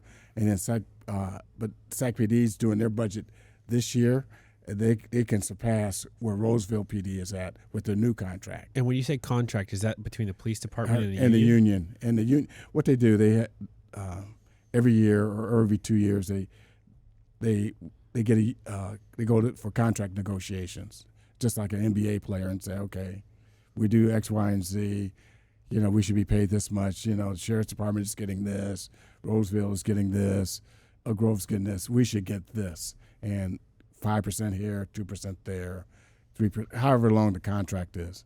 And so what happens is with the contracts, they go like this. They go back and forth. So Sac PD is the number one agency now, and then all of a sudden Roseville gets a new contract. They're the number one agency. So it changes. Mm-hmm. Yeah. Okay. Yeah. That's a good point. Cindy? I have a couple items I want to tie up here and ask a question, right? Okay. I really like this methodology of the hand up and not out. Okay. I really like understanding your background, your history, and your exposure as a captain of the Sacramento Police Department. When we look at hand up and not out and your history, we have a huge homeless problem in Sacramento. Oh, yeah. And it is trickling through the suburbs, and it is going to become very much a upper economic type of citizen issue here as soon as they start moving more this way. Which is already up happening. the hill. It's I up have a solution for it. That's good. My question was Go. What is Go. your solution Stop to talking. the homeless Go. problem? Okay. Yeah. All right. I think that number one, they're trying to eat the whole elephant. You can't eat the whole elephant. You got to take it one bite at a time. Yeah. And I really think this is a real solution. I'm not, really, That's what we're here for. I thought the real solution would be that, okay, we're going to do the women and the children. Our focus this quarter, this 90 days, nothing but women and children off the street. Okay, so we're not going to do anybody else but the women and children. So you can see a real impact on the community. So we're making sure that every kid is safe, every mother is safe, and every woman that's on the street is in a safe place and they have housing. And I think, and the reason why I would start with the women and children, it's just like on a lifeboat. Who gets off first? Women and children. We've all seen the Titanic. All right. I think that there's something to be said about the nuclear family. There's those that need to be provided for and those that provide. Right. And those that caretake. There's something to be said. So That's I'm in alignment with what you're saying so far. Let's go. So that's the first phase. And my second phase would be that every person that's a veteran, they're used to being in dorms, and we need to find shelter for every veteran. There should be not one veteran on the street that does not want to be on the street. If they want to get off the street, let's grab them, clean them up, use the American Legion and all these other the HUD-VASH program. VASH program, VFW, and collaborate with all those organizations and find every veteran that we have. Is that we need to honor you and not have you on the street one more minute. So that would be the next phase, of getting every veteran that we Getting want. those guys help and women. Yeah. Yeah, okay. So that's phase one. That's phase two. Okay, phase 3. We have hospitals for people that want to get off drugs.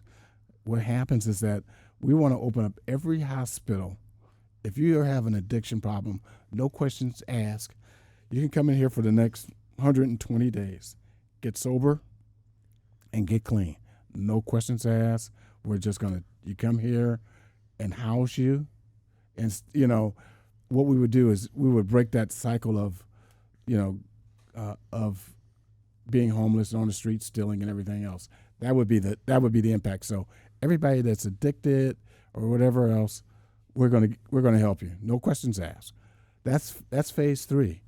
Phase 4 is that we have mental health issues. Sometimes you have dual diagnosis, people with mental health issues and drug addiction. What we want to do is have these response teams that are with the fire department and with the police departments that when they get a call and they see a person that has some mental health issues and it's not a law enforcement issue, where they can get them back on their medications, get them stabilized in an environment that's safe for them and the people that are watching them. And so with these 4 phases, you're taking care of women and children. We're taking care of our veterans. We're taking care of people that have an addiction problem. And then we're going to take care of people that have mental health problems. And then there's going to be a segment that people that want to live on the street, and we can't do anything about that. Yep. And with that part of it, though, is that then it becomes okay, we're going to make sure we have livable space. I mean, if you live in our community, you should be able to walk down the street. We should have housing for these people. And if they don't have housing, then we can provide housing at the county jail, because if they're violating some public laws, maybe we have to open up the county jails again to get their attention. Because when I came on the K Street Mall, we used to pick up, we call them 647Fs, that was penal code, that if you were drunk in public, you went to the detox center for X amount of hours, and then if you went there more than 3 times in a week, they would put you in there for another week where you could detox, clean you up, where you could basically shave and clean up and get yourself together. So what I would do is just incrementally take care of this homeless problem that way and make that a focus. It's just kind of like be laser focused on those things. But you try to get everybody all at once, and then the services don't get coordinated. You want to have the services coordinated and controlled and accountable as we go along this process. I'm glad you were able to explain your process. When I think of what we've talked about and just seeing it, but really being from California, because you really can't be killed by the winters here. No. We've always thought that we really have an open air drug market problem and a mental health problem. Mm-hmm. And the media likes to disguise those as completely different things. Mm-hmm. But your approach tackles both of those. And you said the also important thing, which is there's a small subset of the homeless population that they just want to be homeless. Yeah. And you can't help them. But everyone else, we should have something in place to be able to help them. Yeah, and that should just be our main priority. It's not hard. It's not complicated to me. It's not complicated. It's just, I guess, and again, that goes, you talk about my philosophy with a hand up. This is a hand up. We're going to help you, and we can, and like with Highlands, it's like, if you don't have your high school diploma, you could come here. We got places, we'll watch your kids while you get yourself together. And we do some of that we have a homeless population. We have a homeless coordinator that works with us, that we can help people that are homeless, and we find shelter for them, and we find places that they can take their kids to while they're in school. And so we've done it at the micro level, but we need to really, and have each county say, okay, you identify your people and you focus on your county, and have the counties, coordinate their resources. Like if they got a bed available in Yolo County, hey, can we use your bed tonight to house this family? Yes. And the same thing, and not make it parochial. All these resources need to be interconnected, maybe within a 5-county range, so it's usable, but right. not so expansive that you can't. Within an hour's drive or so. The criticism to this has been the reason why nothing is getting done, not just in our local area, the greater Sacramento area, but in California as a whole, is because there is so much money being spent on homelessness, and the people who are involved with it are profiteering quite nicely. And so solving the problem would cut off that fund chain. Yeah. And so that has been a major issue. I feel like the other major issue, and I'd be very interested to hear your thoughts on this, is a divisive issue here, because there's two schools of thought. There's the compassion thought, and then there's the this is a drug problem thought. Oh, yeah. And I feel like we're in a very democratic controlled area. That argument is very divisive within that party, because it sort of like the definition of what it means to be sort of liberal, like that sort of breaks the definition a little bit. One is like really hard on drugs, in other words, caring and compassionate. Mm-hmm. And then you throw in all that money and the incentive that a lot of these people get. Like, I was looking up some salaries for this the other day. I heard this on a Joe Rogan podcast. Some of these people involved in the homeless solutions are making $250,000 a year, and they're solving nothing. Yeah. And so when you talk about your phase-based approach, the topics that I wanted to bring up is with the women and kids. Don't we already have a lot of solutions in place for that? I know, but they need to be focused. See, we're not. I think what it is that we're not focused. It's like you got to have laser focus on these things. It's like we're going to go. There's going to be teams. We're going to coordinate it, and we're going to go out there. We're going to go on the riverbanks. We're going to go behind every building that we have here at 7-Eleven, Garden Highway, Garden Highway, and it becomes a mission. I want you to know, though, too, it's like, there's some people that need to be arrested, and there's some people that need to go to jail. Yeah. And that's okay. That's why we have these facilities. But I think compassion along the way, and I also think that, too, is that if we're going to provide you free drug rehab and you don't want to take it, then you can go to jail. But we need to, as a society, that's what we need to say. You got an option. Yeah. Pick your option. Yeah. What do you want? You're strung out. I love you. I'm going to take care of you this way, or you can go that way. And take the burden off of us. We don't, we want to be free too. We have a right to walk on the street, be out with your kids, and not have to worry about human feces, stepping on needles, or punching needles, you in the anything. face. That's not right at any level. Or getting chased down the street with a bum who's naked. I mean, No, that happened that's to us not compassion. in San Francisco. That's not compassion. It's not. No, it isn't. And so, anyway, that's just So, my feeling. Alan, you really saying you need to have people with their finger on the pulse. Yeah. Because right now, Alan, to your point, all right, just collecting a fat paycheck and not having their finger on the pulse. You've been around and you've seen not only the history of the United States from Jim Crow to where we're at now, but being in the police department and seeing what it was like in the 80s and 90s, and then involved in your charter school and really being able to help people with a hand up, not out. I mean, you're the person to solve this problem. Have you pitched your phase-based approach to anyone or no? What we're doing at Highlands is that we can't, do all of it, but we're doing what we can in our neighborhood, and that. Like I said, with our curriculum, we have a homeless coordinator as one of our teachers. And, you can go to our website and check that out. It's just that if a person is homeless and they need help and they want to, break that lifestyle, we have the resources available to help people to do that. And that's really the key. You've coordinated the local resources. Yeah, you're right. You're making a great difference. I want to just have some debate here on the homeless, on the homeless issues in these three areas. What if I challenged you and I said, working the opposite way?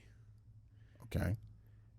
I think about it. You had mothers and kids, vets, drug addicts, and then mental health. Right.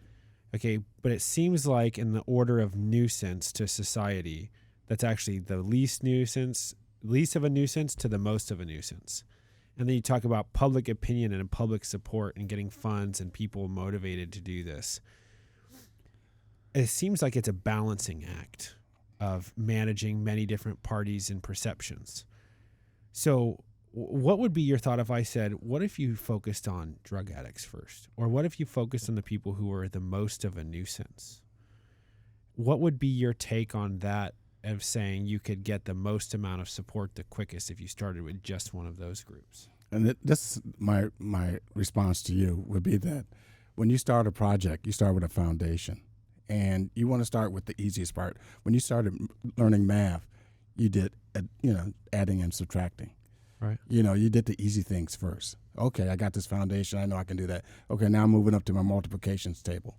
Now I'm going to do divisions, and then I'm going to do percentages, and then I'm going to do statistics. And these other people are more complex. So you want to work on the least complex folks first. And then, because with mental illness and drug use, it could be a dual diagnosis. And it's going to take a lot more effort to work with those people than working with a lady that's been kicked out of the house or abused by an alcoholic husband, or she's with a drug addict husband, or she's on drugs and she wants to get off. Those are much easier to deal with just based on my personal experience. Mm-hmm. So let's get the easy ones out of the way, have some victories, because if you just start, we're going to build the Empire State Building right off the bat, it's not going to happen. No, it's not. Yeah, you got to. I think just let's have some victories. Let's celebrate some victories along the way.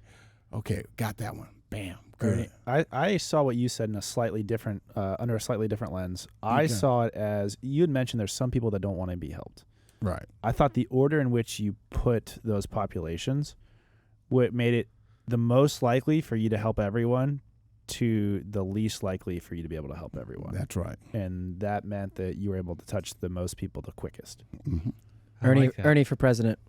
I really like it because well, I'm old enough now. Yeah. So how old do you have to be president? Yeah, 73. Yeah. I think it's 80 now. Yeah. Who in the right mind wants to be the president of the United States? Like the level of scrutiny that just gets put on your life. Holy shit! It's just wrong. There's some brilliant people that have basically they've screwed up in life, but they would be great presidents. People that I like. As a matter of fact, when I was working in personnel, and the same thing. The chief that hired me, for example, back in the 70s, is like, were you ever around marijuana or smoked marijuana? I said, yes. He says, if you said no, I would have fired you on the spot, because your word has to be the most important, thing as a cop. Your word's got to be golden, because you've experienced your generation.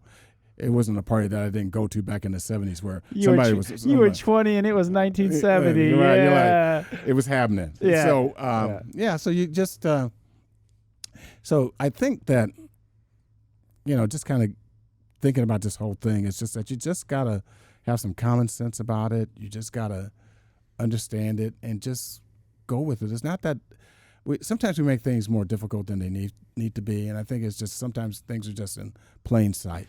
Who do you think would be the best president right now? It could be anybody you think. Well, of, I'm sort of an independent thinker. So just for the fist fight, I want Biden, because I think that if Trump is the candidate for the Republican Party, I think that I love these two old guys going about it, and they don't give a shit, and they talk plain language, and I'm just thinking that Joe Biden is the best person for that, for this election coming up. I mean, to be honest with you, I just kind of like, hey, Obama, can you run again? And it has nothing to do with race or color or anything. It's just that he was gentle, he was articulate, he got the point across, and he stayed in the middle. And that's where I feel like most of Americans are in the middle. There's this big gray areas on the side. Because I have a very conservative, just to give you an example, I have a very conservative neighbor. He voted for Trump, I voted for Biden. But I said, what do we have in common? Okay, we love our family, we love our wives, we love our children. Your community. We love our community, we pay taxes, we go to church. We're good neighbors. We're good neighbors. We bleed red. We bleed blue and red. No, I was just saying the color. We both red. bleed. Yeah. And you served in the military. I served in the military. I said, we got a lot in common. We're not different. Yeah. And so, it's like if something had happened to my wife and I, they were going to take care of my son. Yeah. They were like, we got your son. And if something happened to them, they put us down as the executor for their daughter. Right. And politically, he's right, and I'm kind of in the middle kind of guy. And I think that's where most Americans are. We have a lot more in common And that's why I really try to emphasize more than anything else, like, let's go with the common ground where we're at. You know, the French stuff, okay, you can deal with that, because I said that, you know, I don't like getting caught in these phrases of wokeness or unwokeness or whatever the case may be, because I'm like, you know, George Washington was woke. If you were the British guy over there talking about, I got this woke ass guy over there in Washington wants to kick our ass, you know, coming in a damn rowboat, shooting his musket. Like, what's this woke ass Jefferson and woke ass you know, Hancock? Get their asses out of here. How come they don't want to pay taxes and not be represented? So get their woke asses out of here. But anyway, so I use woke that way. That's great. That is such a great analogy. There's a guy who works for us and he goes, I don't get the woke comment. And his favorite thing is he goes, I'd be a conservative if I was in California, but I'm in Texas, so I'm a Democrat. Right. And it was, to me, like, I understood what he meant, because it's just like this generic catch-all term. Right. You know, and I believe the same way that you believe. I believe most of us are pretty close in the middle. You know, to Curtis's question earlier about presidential candidates, I feel like most people voted for a president they didn't want the last two elections, not a president they wanted. Right. Yes. And, you know, when we look at it from the perspective of, like, what Curtis's comment earlier was, who would you like to see was there if, you know, the unearthing of everything you've ever done in your life wasn't an issue? Right. I think about it as if our country really operates by people who aren't elected. Right.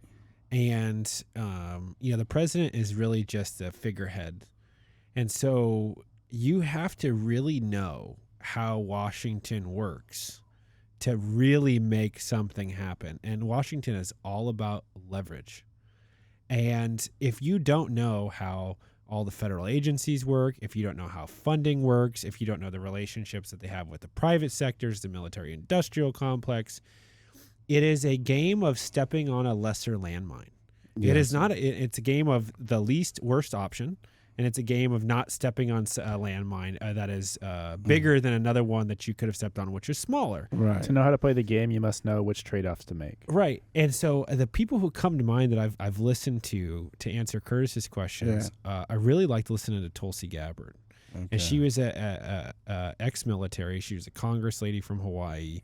And, you know, she had a lot of really interesting thoughts. Like you said, hey, most of us are reasonable. Right. Most of us don't want to go to war. Most of us want to have a strong economy. Most of us agree we should probably use special operators and the CIA to do some bidding. But we could do much less bidding in other countries because, to be honest, we've really screwed up South America.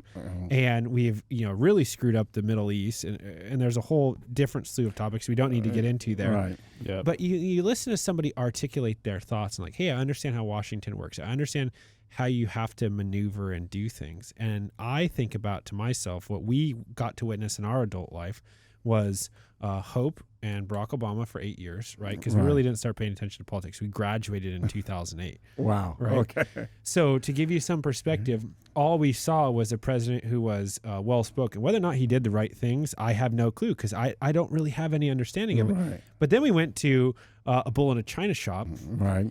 And a lot of the things that he was saying resonated with a lot of people, because the base of people had really felt like there was some justifiable means to what he was saying. Right. Now his actions spoke otherwise, right? And then we get into another area where it's like, okay, is this the same song and dance that we've had? And what does real change look like? And I think to myself, I don't care who's running for president, because to your point earlier, a hand up, not a handout, helping people in our local community, making sure that we are solving the issues that we have here, right, and fixing what's in our own backyard and being better citizens in our community, that has the most impact on our lives. It really does. I think from a presidential perspective, they're just the agenda setter. If you really care, get involved in your local votes. Right. Do the preliminary votes for the presidents and for your state's Congress, and then also the federal Congress, for you to go ahead and really actually influence your local community. Like in our community, for example, in the last election we had, 28 of the 31 school board seats flipped to non-incumbents. Right. Because of everybody having their eyes open to suddenly having to be involved in your kids' homework because your kids are at home. Right. With COVID. And like I don't want to call it the great wake up but it's almost like people actually realized what was going on, and to a degree there was just a level of like, I want to be in control of how I raise my kids. Right? I think every father and mother would say something to that degree. And when you have an authority that's basically saying it's our way or the highway, which just happened to be where we lived, was coming from the state and then the counties and then the local municipalities. Right. A lot of that stuff wasn't flying with a lot of people. And they were like, oh, hey, like, this is not okay. Okay. And so when you look at what the outcome of that was, 28 of the 31 incumbents got booted from their seats. That has more of an impact in our local area than who you voted for president. Heck yeah. That makes it, and that's really it is the difference. It's like it happens locally. It happens block by block. And that's, when I was doing, we're circling back to that community-oriented policing or community-oriented education with Highlands, is that you do it block by block. It's not you get a big picture, but you got to do it at a micro level. You got to take care of that one block. It's like, if you had a broken window, fix that window. If there's somebody on the street, how can we help you? You need a place to clean up.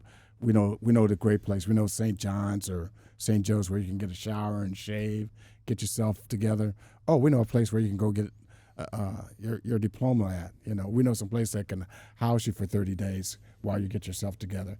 Those are the things that we need to do locally. And I think we in Placer County, they're doing a good job with the homeless. They're making sure that, as a matter of fact, they're going to expand their crisis intervention team here in Placer County. Is going to be 24/7. That's good. They're going to. So we're lucky to live in this community right now because it has money and they have the resources to deal with a lot of the. Placer County seems to have been a very fiscally responsible place. Right. Traditionally conservative, kind of a little bit more towards the middle from the Bay Area exodus. Yeah, it's kind of getting purplish now. Yeah, it really is a great place to live. Right. And I mean, it's nice. But I would argue that I would say leave your Bay Area policies and tendencies. I would say the same thing. And don't bring them to Placer County, because we can have a good sense of community and we can all be integrated quite nicely. However, there is a fundamental base that it doesn't matter what political party you're on, and we need to make sure that base, hey, we don't ruin it. The reasons why it is so good, let's keep that working, because we don't need to fix a wheel that's turning nicely. Right. Yeah. Right. Let's just slightly evolve and let's slightly tweak it. And I think that's to make a point about the two-party politics system in America and even locally. I've heard sayings and mentors we've had discussions here just amongst ourselves, not from a professional perspective, but just, friends. You need conservative people to run things because they have values and they have a way of doing something. Well, conservative. Hold on. I'm not done. I'm not specify. Conservative in the form of like fiscally conservative. Okay. Right. They're being responsible with what they're doing. They're not changing things for just sake of changing things. They're being calculated with their actions. But then a lot of your people that are very progressive, they tend to be the creators of the world. They're thinking of things differently. They're looking through a different lens. Right. And if you only had one of those types of people, they would be in chaos, because you'd either have this structure that it's either conform or die, or you would have this thing that is the path to nowhere. Right. And you don't even know where you're going any of the time. And so there's this balance of the two of them working together, where it's the person who understands the structure and the person who says, hey, your structure is nice, but have you considered a slight change in this direction to produce this outcome? And we don't. And that's the balance. I agree. We don't really have, at least that I've seen, and I think that this is a great example. We don't really have an area where both of those come together, because one's really reeling back and one's stepping forward. Right. And I feel like that's a very good balancing act. You know what I mean? Mm-hmm. Versus like that was sort of the notion earlier that I said the guy who works for us, they're really tight and they don't spend any money in Texas. Right. Versus we probably overspend here in California, or maybe we just spend in the wrong areas. Right. And we don't have anybody that's sort of going, doing this way, because he said it, he articulated it really well. If we do nothing, we die. Right. If we do everything different, we live in chaos. Right. And I said, wow, that's a really good point. But if you look at nature, if you don't evolve slightly, a little bit every day, you're not growing, and eventually you wither away. Exactly. And see, for me, I think that we got to have balance. I think that we need more Republicans in the assembly. I think we need I'm talking about locally. Yes. Because I think that when we get too top heavy, and if we had too many Republicans, I would say we need some Democrats. I agree with you. I like to have us to have a discussion. I like us to have debate. I like us to have it, to put it in the old washing machine and agitate it, and let's come out with a clean product, and because there's a big gray area when you're dealing with a problem, and I like to have balance when you look at problems. Yes. I want both point of views, and there's going to be that give and take. And it's a well-formulated opinion. Yeah, and that's where we got to be at. I mean, and that's where I'm comfortable at. Because fiscally, it's like, hey, I pay my taxes, I paid my mortgage, I own my house, and I expect the same thing out of, you take care of your business, I take care of mine. And I want somebody fiscally conservative in there. It's like have rainy day funds available so that we run into problems. Mm-hmm. We can weather the storm, and that's what you learn in the private sector. It's like, you got to have some money in the bank. What's kind of interesting is that I'm going to just give a real quick thing. My great-grandfather, who was born a free man, he had property in Arkansas. He gave it to my grandfather. And all of my sisters and brothers, we all owned our own homes. And so it was just a thing. It had nothing to do with conservative or liberal. It's just kind of like just having your own pride. It's a pride thing. Pride. Property. I own something. It's mine. Mm-hmm. And it's a feeling. That there needs to be a message that is purveyed to young men that you need to work hard.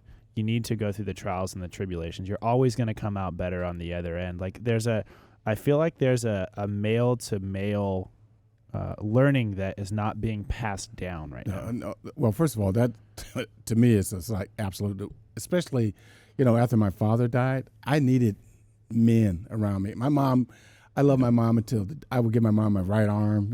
Anything. I love my mom. I love my sisters, but it was a male bonding that I needed. I needed to be around a male. I needed to have whatever that is around me. It's like, when I was playing football, I would come home, I'd get off the field, and my mom would be like, "Oh, those boys were jumping all over you." Shut up, Mom. What the?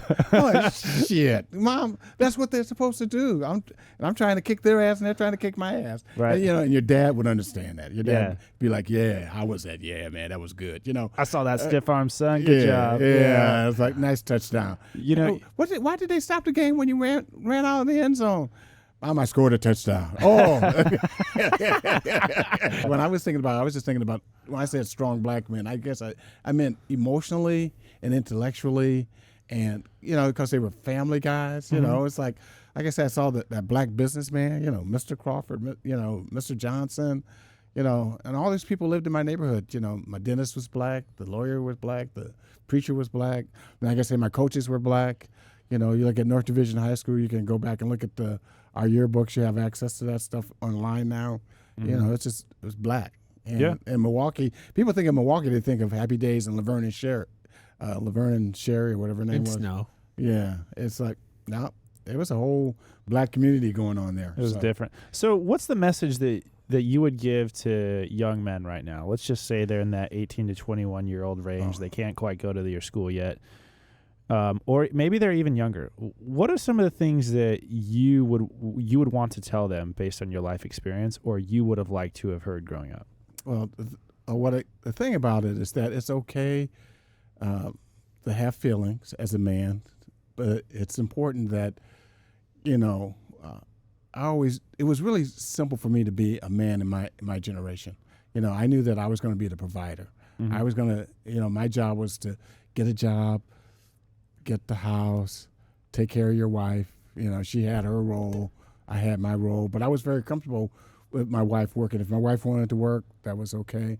And I think I would tell young men to respect your spouse, be honest with your spouse. If you had to do anything, to be as honest as you can all the time, because, if you're not honest with each other, you build up resentment, and that's when you end up losing respect for each other.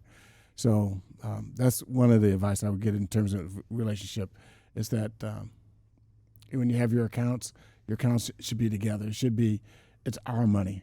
It's not my money or your money. It's our money. I'm talking about how it worked with me right now, and that's what I tell my son too. It's the same thing, is that her money is your money and your money is her money. It's like when I was in the Marines, I was making $50 a month, and my wife was a physical therapist, and she was making whatever she was making, but it was all the same. And then we flipped roles, and then she's at home, and I'm making my law enforcement money. It was just one check. We always had one check. So anyway, that's financially. I would just say that try to always be on the same page as a young man in terms of your relationship with your spouse. Be honest with your spouse, and then as a young man, just have your responsibilities. Like you're a man, you got to be a role model for your kids. You got to show your daughter how a man should treat her.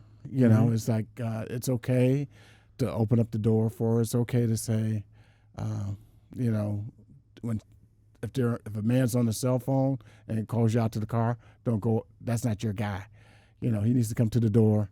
I mean, if I had a daughter, I want you to come to the door, say hello, how you doing? Introduce yourself. And we're going to have a game of checkers. We're going to play a game of chess before you go out with my daughter, and get to know the person that way. And the same thing with my son and his relationships. It's like, I don't want you, I like to see it. What about her parents? What are her parents like? Get to know the family.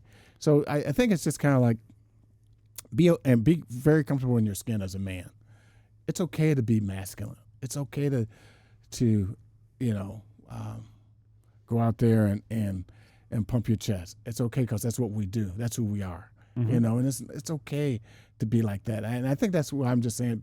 Be comfortable with your masculinity, but it doesn't mean, and it's like a great warrior. A warrior, it doesn't have to show you that they're a warrior, but when it's time to take care of business, they know that he can take care of business. And as a father, you should be the same way as a man. It's like if you can take care of business, you don't have to broadcast it. You just take care of it when it happens. And that's the way I feel about your masculinity. You don't have to pump it out. No. Your masculinity pumps out when it's appropriate. When the time comes and you use it, it's the most attractive form of it. Exactly. Yeah. And that's... what about a message to young men who aren't at a place where they're looking for a spouse yet, but like let's say they're developing in like their teenage years, right? They're in high school. Like what message do you want to give to them? Be dumb and goofy. Have fun. Don't get involved in... Try to stay away from the partiers. Try to keep... If you experiment and, with drugs or anything like that, okay, you did it, get away from it, because it can be addictive. It can destroy your life, So I just say that be careful who you party with, find friends to have the same things in common with you. My best friend was the valedictorian of my class. Only reason why I was playing football is because I could play football. And that's why I would always get the C's in some of the classes that I got because I ran fast. It's like, okay, I think you made it, Ernie. Here's a C. Right. Where my valedictorian buddy would be like, he would help me out a little bit from time to time. And surround yourself with good people, as a young man. Just saying that if you have buddies that are doing good things, that have a conscience about their community and stuff like that, I think that's really important, that they have a sense of their community and see how they treat other people, And I always tell people, too, to try to have friends that are not quite like you all the time, too. Find some friend that might be quirky or different and be gentle to that person, too. What exactly did you do in the military? I started out, believe it or not, I was a diesel mechanic. And then after that, I became worked in the jail facility for they call it the brig in the military. The MPs. Yeah. And then, but then what happened after that, I could put a subject and a verb together in a sentence, and I could type 25 words a minute without any mistakes. So I became the executive officer's secretary. And so the last 2.5 years, I lived off base in San Diego, and that was it. So, I started out, nuts and bolts, and then jailer to secretary. That's wild. So you probably got a lot of. Yeah. I mean, the military is mostly paperwork. So Yeah, you know, it does. Well, those DD-214s, those discharge papers, were really important during the Vietnam era. So people wanted to get those things so they could get out and get their honorable discharges and stuff. So Yeah, just let's take a quick segment here, maybe 2-3 minutes. Okay. What was it like being in the military during Vietnam? Actually, that was the best thing in the world that ever happened to me. I was a raw young man coming out of Milwaukee. The military was kind of like a halfway house for me. It kind of got me reorganized, and it was lean. It was kind of like Full Metal Jacket, where you had the DI and they, he's hooping and hollering and he's in your ass and everything else. But as a young man, I needed that. I needed that direction. I had basically had a 1.6 coming out of college. I was failing and everything else, and so the military kind of got me back in line, and then I ended up going to Sac State and getting my degree and going to graduate school at USC and everything else. With the Delinquency Control Institute. So the military was a great foundation for a lot of young men that were kind of looking for direction, and it really helped mold me as a person. I needed the military.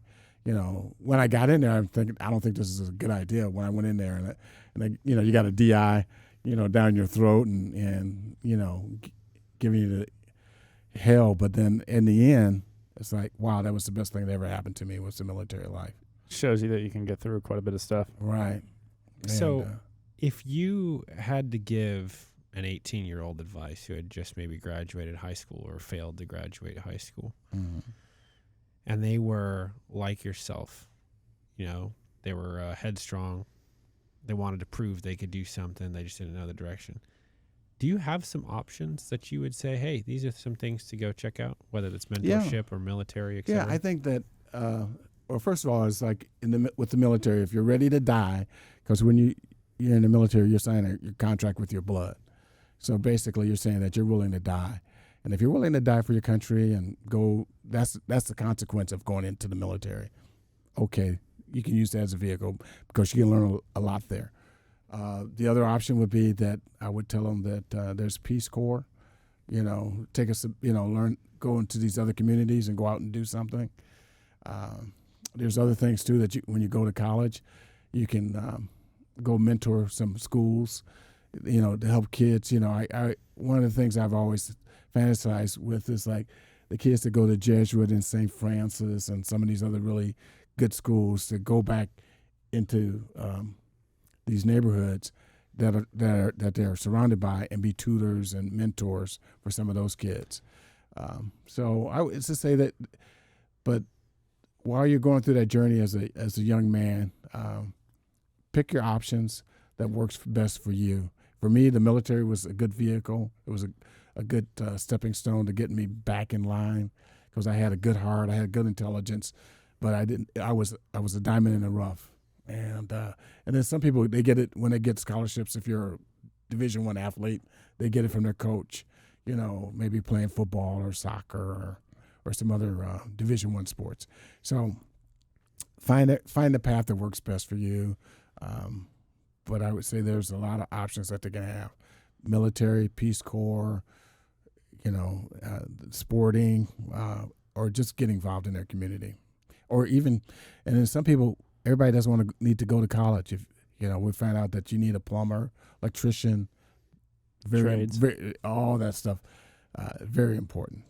I could not agree more with you. With that, Ernie, I'm going to pass it over to Curtis. Okay, That's knocked everything out from my end. Yeah, I got one last question for you. Okay. What are your core values for your life? My core values are basically, I grew up in a very religious family. And so the 10 Commandments were really big, love thy neighbor, and just kind of be kind and be gentle. Those are, and that was my mom's core values and my dad's core values. Even though my dad died when I was a young man, he would take me hunting with him. He took me fishing with him. And then my grandfather, who took over for my father, they gave me core values of just being kind to everybody, treat everybody the same. I don't care what flavor you are. You can be vanilla, chocolate, strawberry, doesn't matter. Vanilla chocolate swirl. Yeah, just love everybody.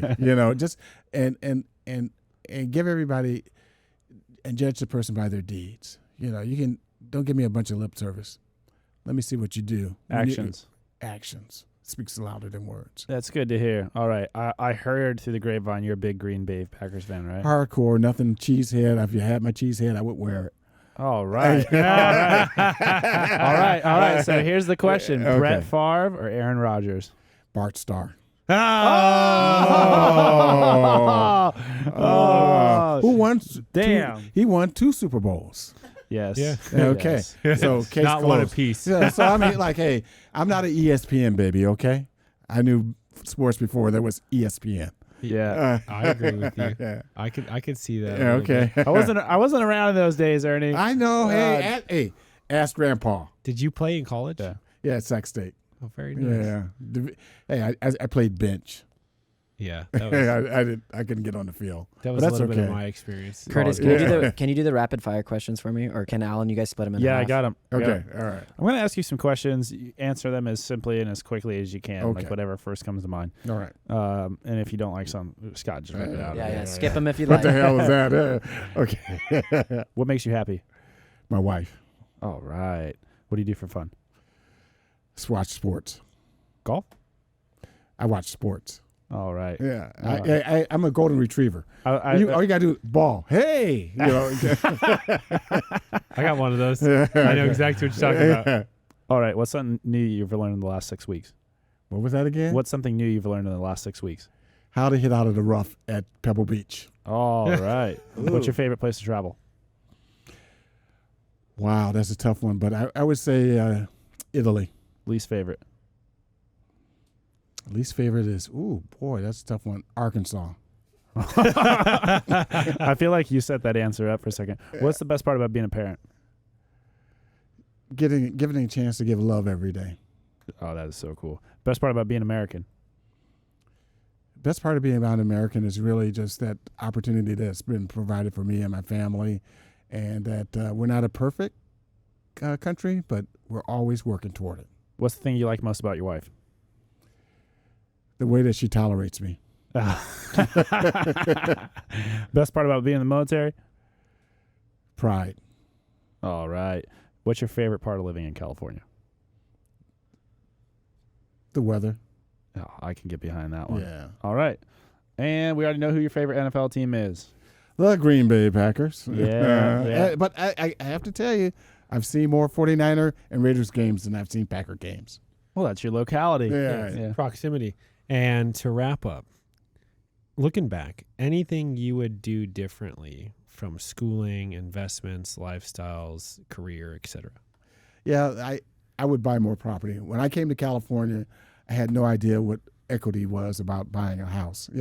I bought a house for $16,000 when we first got here, and I'm like, what the hell? I could have bought 2 houses in Milwaukee for $16,000. I had no idea that this 714 square foot house on 48th and U Street, would all of a sudden it was worth $32,000. A year and a half later, I'm like, what the hell is this? Who's going to pay that much for this piece of crap? I realized, not knowing anything about California real estate, if I had to do it all over again, I would have bought up half of Sacramento. So, well, E Street would be Ernie Street. And with that, this is the WAC right. Attack Podcast. Thank you very much. Thank you, Thanks, guys. Ernie. That was fun. Thanks. Yep. All right.